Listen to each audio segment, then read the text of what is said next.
On Tuesday, President-elect Donald Trump named Andrew Ferguson as the new chair for the Federal Trade Commission. So now, Ferguson is one of the Republican commissioners appointed by President Joe Biden. Oh, now, wait a minute. You might be like, why did he appoint a Republican? Well, it's because he has to. Um, the FTC is required to have an equal number of Republicans and Democrats. So that's why Biden appointed a Republican. Because remember, Lena Khan was the FTC chairwoman, and that was also a Biden appointment. It's actually a really good one. Very, very pro-consumer, and one of the most pro-consumer FTC chairs in my lifetime that I know of. Okay, and so she did a fantastic job. But obviously, if you put a Democrat as a chair, you have to pick a Republican to balance out that board. So that's why they did that. Okay.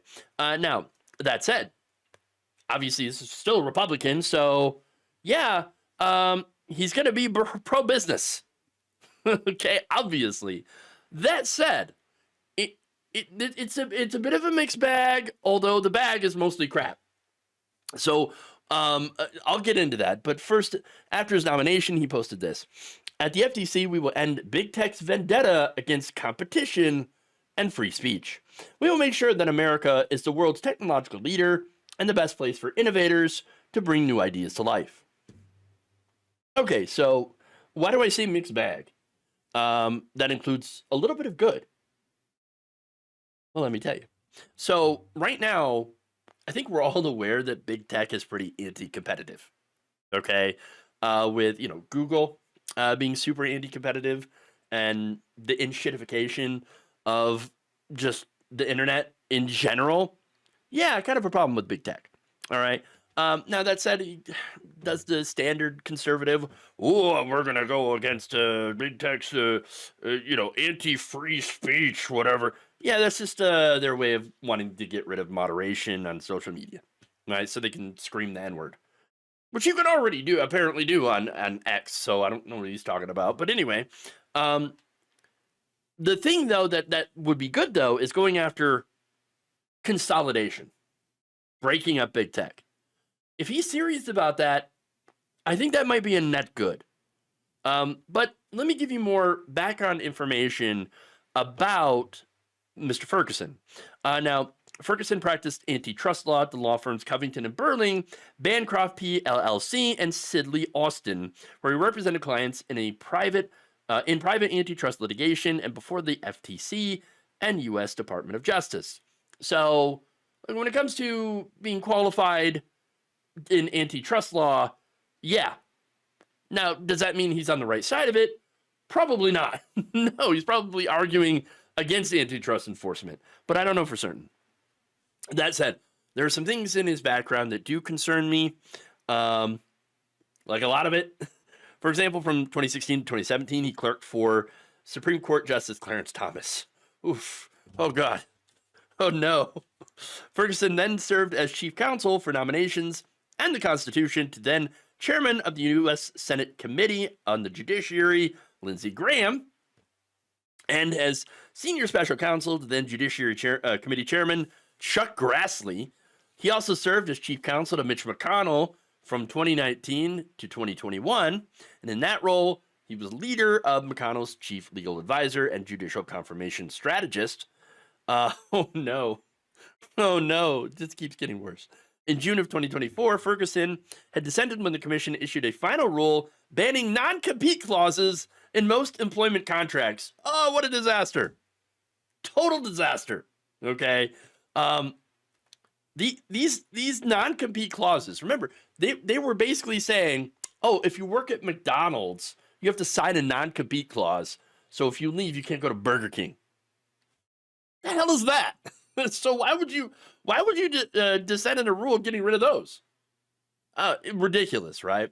Not very pro-consumer. Okay, and there's more. Ferguson also dissented on the FTC's telemarketing sales rule that would have added protections against telemarketing scams that are aimed at elderly Americans. So these are the scams that would basically screw over grandma and grandpa. and steal their money.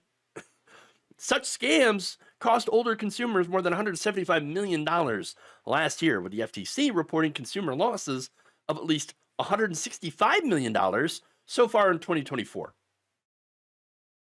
Yeah. So now, why did Ferguson dissent from that rule? Well, he was arguing that the FTC should stop making policy, given the November election outcome. I think that's a pretty weak excuse, right? And because I think what the FTC was doing is trying to, hey, we don't think that there's going to be very consumer-friendly administration coming in, so we're going to wrap this up real strong. And this guy's like, no, don't. We're not supposed to make policy. Donald Trump won. Well, that's because we don't think you're going to do that policy. We don't think that you're going to protect consumers at all. Seems unlikely to me. But there's more. In September of 2024, Ferguson also dissented when the commission conditioned approval of the $53 billion acquisition of Hess Corporation by Chevron upon the prohibition of John B. Hess from the company's board. So this is an interesting case. I don't want to go into it too much because there's a lot of detail here. But basically, Chevron wanted to acquire this company, and the FTC was like, nah, we're gonna use Section 7, of our rules to say that you're gonna have too much market share, basically, if you do this, if you take this company. But wait a minute, they actually don't. So now, if this merger and actually this merger has been approved under these new conditions, they'd have a 2% market share. Okay, all right. So this is interesting. So again, why did they specifically then want to keep Hess off the board? Well, it turns out that the FTC in its complaint said Hess needed to stay off the board because of his vocal support for OPEC Plus's restriction of oil output that keeps oil prices high. Huh. Okay. So, wait a minute. Hess was like, yeah, man, I really love OPEC Plus because, they're keeping that oil high. It was money in my pocket. All right. Now, Ferguson dissented from this decision saying, well, look, this was a pay for peace. As in, well, the FTC didn't have a real case, but then went in and said, well, we're not gonna approve you unless you get rid of Hess, who wants to keep oil prices high. If you get rid of him, then we'll approve your merger. So I kind of get that reasoning a little bit, right? He said that this merger would be fine because of that 2% market share, so it wouldn't be like anti-competitive, and that the only reason, and I love this, the only reason he says that the FTC tried to block this is because, their climate change agenda. Oh boy. Oh wow. Look, I looked at the case, I skimmed it. Yes, there was not a big antitrust issue here. And so, obviously, removing Hess, that's why they allowed this to go through, right? But there was an issue with the guy effectively telling OPEC Plus to keep prices high, and that's anti-consumer. And so I get why the FTC was like, yeah, keep the guy out who loves OPEC Plus. Okay. So what do I get from this decision? In addition with the other ones, that Mr. Ferguson is not at all interested in protecting the consumer, right? That's it. 100%, he is not looking out for you. He's not going to look out for you. He's not going to look out for grandma and grandpa, right? And that's it. But maybe it's not it, because it's not all bad. It's not all bad. Why? What do I say? Well, Ferguson had actually last week on X applauded Trump's choice to lead the Justice Department's Antitrust Division. Gail Slater, who Trump highlighted is expected to continue to prosecute large tech platforms for alleged competition abuses. Again, I'm not against that, because Google is massive and problematic. All right. Especially with their near monopoly on search results. Okay. These tech companies and media companies, I think there does need to be some breakups in Silicon Valley. Now, look, whether they do it, I don't care if they do it because, these companies are too woke, whatever. I don't really care your reasoning, right? There are big, telecom companies that do need to get broken up because they're anti-competitive. That said, let's be very, very clear about this guy. We do not expect him to be Lina Khan, because Lina Khan was awesome. She had blocked dozens of merger deals over concerns about over consolidation, as well as blatant anti-consumer practices. In fact, one of the most recent blocks was the $25 billion mega merger of Kroger and Albertsons. A federal judge blocked that. Okay, that merger would have obviously decreased competition, and grocery prices would have ended up being more expensive because they would have a near monopoly. Okay, so in addition to protecting consumers with those cases and those decisions, Khan has also gone after big tech, great, big pharma, great, hell, even big mattress, which sounds comfy, but no, not good. No big mattress. Okay. Now, look, at the end of the day, I do believe in competition, right? We do need competition, and I believe that we have not done enough antitrust enforcement in this country. We got to break some big corporations up. Now, Khan, I love Khan because she did a lot in her short time as FTC chair, okay? And I love that she pissed off Wall Street while doing it. And I think it sucks now that she's gone. Her term had ended back in September. And so, yeah, I'm not surprised that she was replaced, and I'm not surprised that she was replaced by somebody who generally is going to be anti, or at least not pro-consumer, right? That said, Khan had some conservative fans because of some of her tough antitrust measures. And she had some liberal billionaire foes, believe it or not. You had for example, the founder of LinkedIn, who was a Kamala Harris supporter, trying to lobby her if she had won the election, to fire Lina Khan. And so I reported on that. Mark Cuban, not exactly a fan of Lina Khan. And so Mark Cuban, of course, another Harris fan. Whereas J.D. Vance, couch effer extraordinaire, alleged, actually did, though, say that he was a fan of Lina Khan. And so, unfortunately, Trump was never going to reappoint her to that position, and we knew that. But that said, I just want to point out that there are Republicans out there who actually do believe in competition. Yeah. No, it turns out the vast majority of those are not in elected office. Okay. No, it's the average people that are getting screwed over by these corporations, by the telecom companies who have, regional monopolies, the grocery stores. You've got the media. Oh my God, the media, mainstream media. 6 corporations decide everything that we see on television. That's a problem. And you wonder why it's, nothing more than pro-corporate talking points and attempts to downplay class issues in favor of this left versus right, fight. Now, the right wing was actually a little bit smarter for getting away from that. Now, I know, criticize me if you want, right? And I'm going to still point out that most of their media is slop. Okay.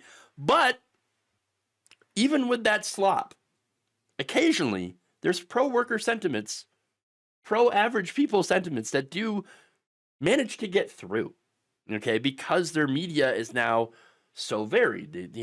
You've got podcasters out there that, yes, a lot of right-wing sentiments, but every once in a while you got pro-worker stuff. Pro-healthcare. So, I mean, it does happen, okay? And that just shows you, but you don't have that in mainstream media, in corporate media, which unfortunately the Democrats will not. So far, they have no plans in getting away from that. No plans in getting away from MSNBC's Morning Joe.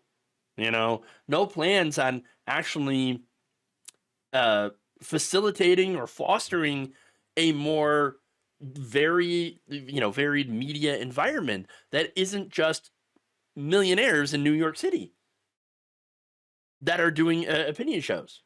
You know, they're not investing in the podcasters. They're not out there supporting independent progressive media.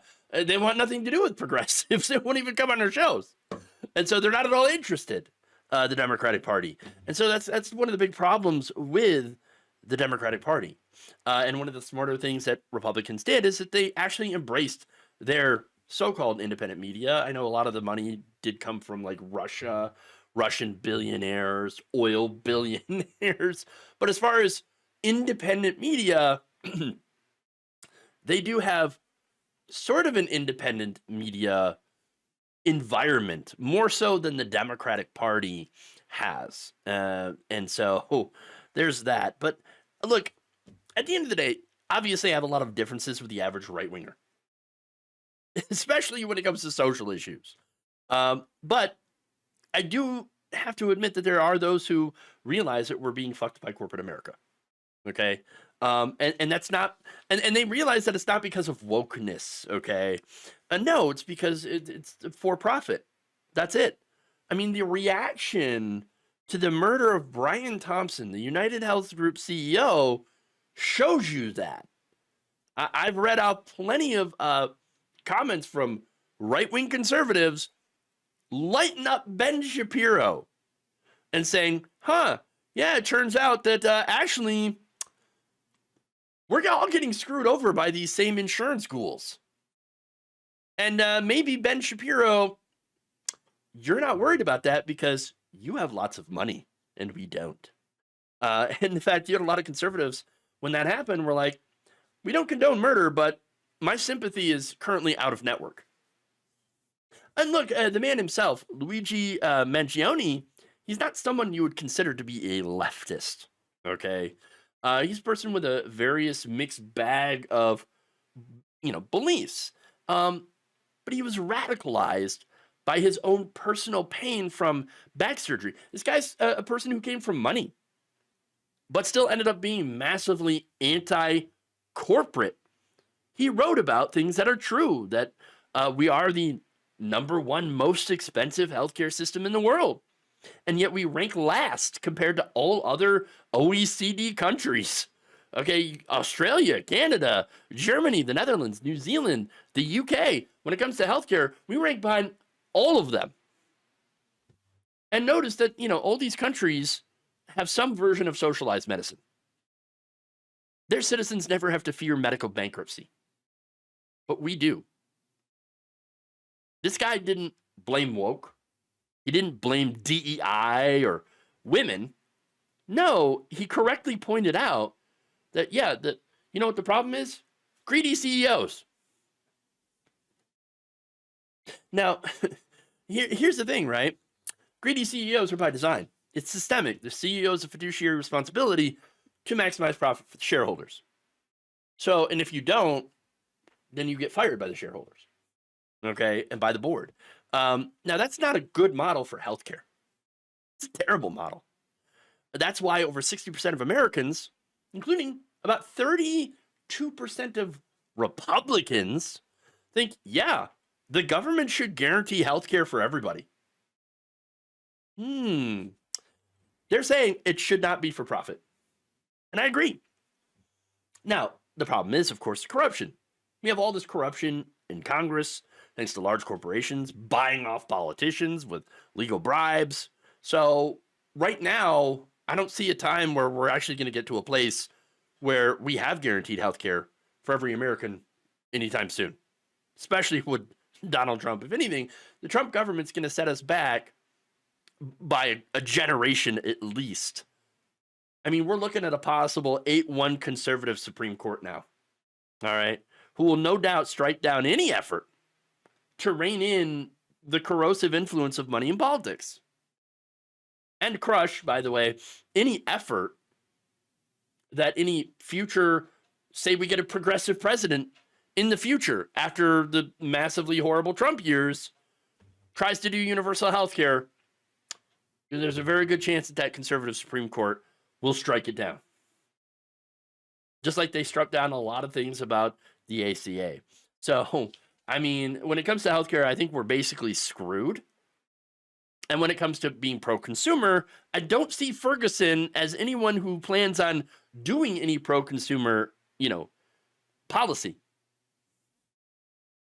The only hope here for me is that he at least does some sort of antitrust enforcement, breaks up Amazon, Google, and the media, massive, corporate media. That's about the best that you could possibly hope for with this guy. Low expectations, but hey, it is the Trump government after all. Low expectations are all we got. Thank you for watching. If you enjoyed this video, please like, share, subscribe, hit the bell icon in order to get notified whenever a new video is released. And if you want to support independent, progressive media through this difficult time where it seems like everybody is shutting down, you can become a member on our YouTube page, you can become a subscriber on Facebook, or you can go to my Patreon. It's patreon.com/Jeff Waldorf. Thank you.